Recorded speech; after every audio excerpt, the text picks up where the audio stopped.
Podemos afrontar un proceso de duelo cuando perdemos a un ser querido, a un animal o una mascota, a un trabajo o hasta movernos de casa. El duelo pertenece al ser humano. El duelo es una fase que permite el desarrollo y evita también las crisis de nuestra fase psicológica. La muerte, como ciclo, como etapa y como fase cultural perteneciente y trascendental en la vida humana. Hoy, en nuestro video, hablaremos de la intervención en crisis en procesos de duelo. Bienvenidos.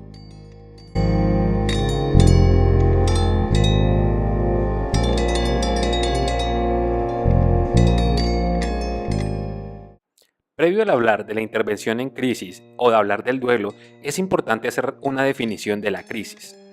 La crisis se define como aquellos estados que aparecen cuando una persona se enfrenta con un obstáculo para sus objetivos o expectativas vitales que es vivido como insuperable con los métodos habituales de la resolución de problemas que la persona ha utilizado en el pasado.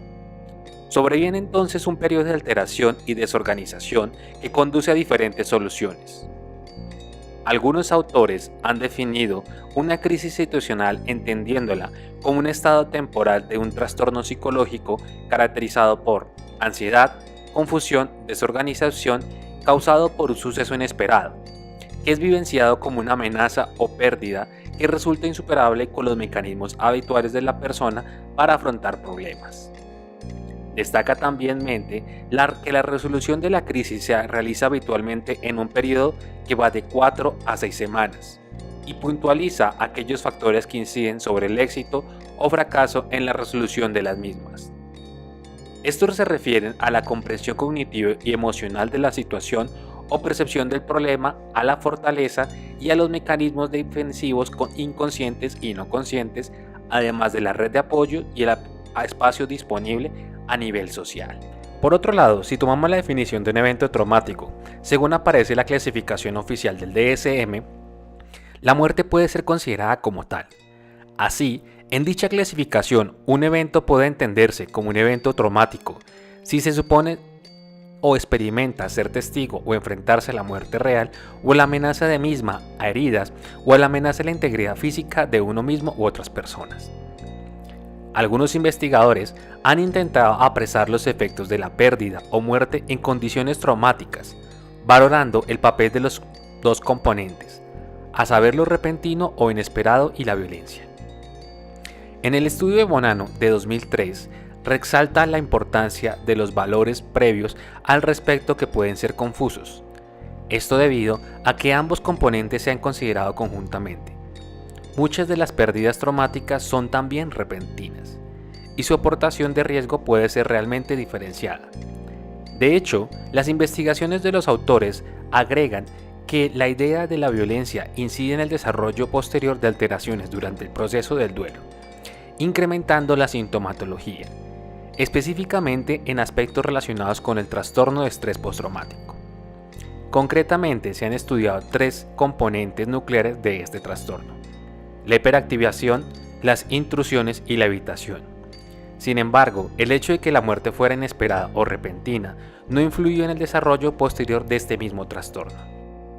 Al hablar de la intervención en crisis refiriéndose a la problemática del duelo, implica atender a 2 tipos de situaciones nocivas que se unen al momento concreto: a la experiencia dolorosa de la pérdida y que se ha mencionado anteriormente su tratamiento ampliamente en otros podcasts. Los duelos que se suelen conllevar con intervención en crisis son aquellos que se producen ante catástrofes naturales o tecnológicas, guerras, ataques terroristas, homicidios, suicidios y abortos. Así, a la añoranza intensa, la búsqueda, la distorsión cognitiva, la languidez, entre otras. El individuo se ve afectado por sentimientos de irrealidad, ira, frustración, irritabilidad, activación intensa como puede ser la alarma o las alteraciones de sueño, y posiblemente búsqueda de justicia. Es importante, pues, en este caso evaluar además los signos que producen la pérdida y aquellos que se derivan en la experiencia traumática. En este tipo de situaciones es importante diferenciar al menos 2 momentos en la intervención. El primero es el más cercano en el tiempo y se refiere a la contención de la propia situación crítica. El segundo conlleva estar alerta ante las posibilidades y complicaciones en el proceso.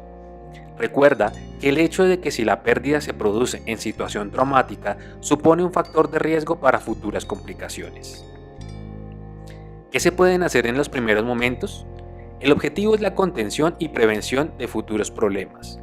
Así, la provisión de la estimulación positiva mediante diferentes vías intentará compensar en cierta manera la adversidad presente y facilitará la resolución adaptativa. A continuación, te voy a compartir algunas sugerencias que serán las siguientes. Primero, encontrar un lugar que proporcione seguridad a la persona. Segundo, proporcionar frases de confort, frases de aliento y frases de afecto. Tercero, permitir la exteriorización de sentimientos, teniendo en cuenta que puede demorarse, ya que para algunas personas puede ser positivo y para otras negativos. Así como siempre se sugiere seguir las indicaciones que proporciona el mismo paciente. Cuarto, sugerir mantener el orden de la vida cotidiana, puesto que ayuda a evitar la sensación de caos. Quinto, promover los sistemas de soporte, amigos, familia o en su ausencia otros servicios de la comunidad como pueden ser iglesias o clubes sociales.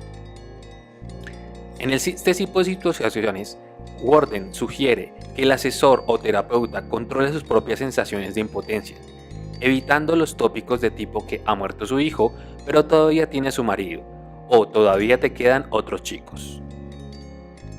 Las investigaciones de Vulnera ofrecen una serie de recomendaciones para las situaciones en que la pérdida se produce en condiciones críticas. A lo anterior se destaca lo siguiente. A.